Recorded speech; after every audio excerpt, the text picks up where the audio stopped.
Earlier today in Health Committee, we heard powerful testimony from Indigenous leader Earl, Executive Director of Oxford House, who said safe supply is akin to pharmaceutical colonialization.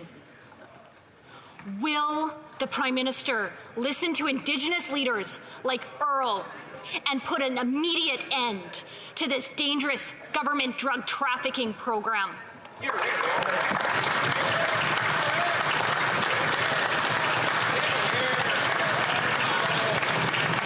The Honourable Minister for Indigenous Services.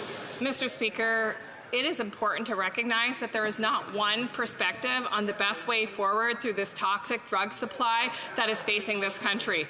That's why this government is focused on providing tools that meet the needs of communities. In fact, if communities are not comfortable with safe supply, then they are not using safe supply, Mr. Speaker. To allege that this approach writ large across the country would not have detrimental effects is false. And I will say this, Mr. Speaker, we on this side are focused on saving the lives of our friends' children, and we will continue to do that.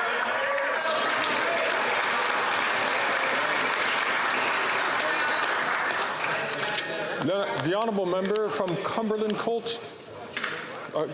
Colchester.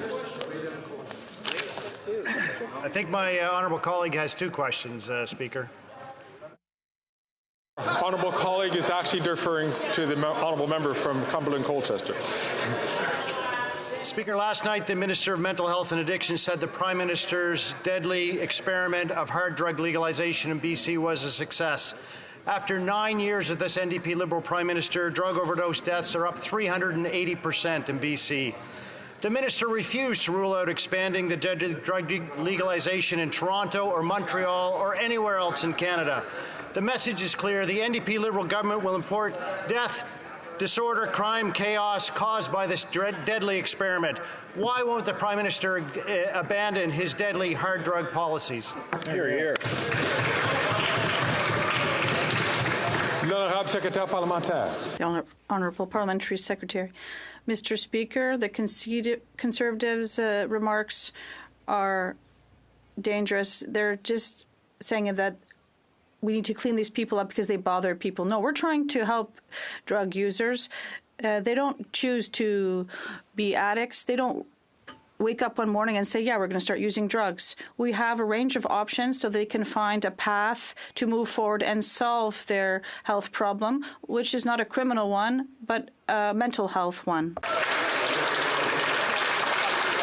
The Honourable Member for Charlesbourg-Saint-Charles.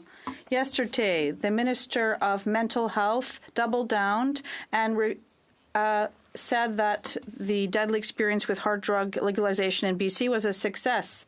For the Minister, success is a 388% increase in the number of deaths related to drugs. In 2023, the Mayor of Montreal reiterated her support for legalization of hard drugs, such as heroin and crack.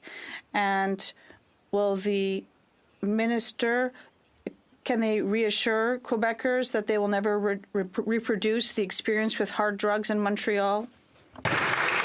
Before we get to the Honourable Parliamentary, Before we move to the Honourable Parliamentary Secretary, I'd like to encourage all members, particularly the member for Courtenay Alberni, that he had the privilege of asking a question, and so please not speak until you're recognized by the Chair.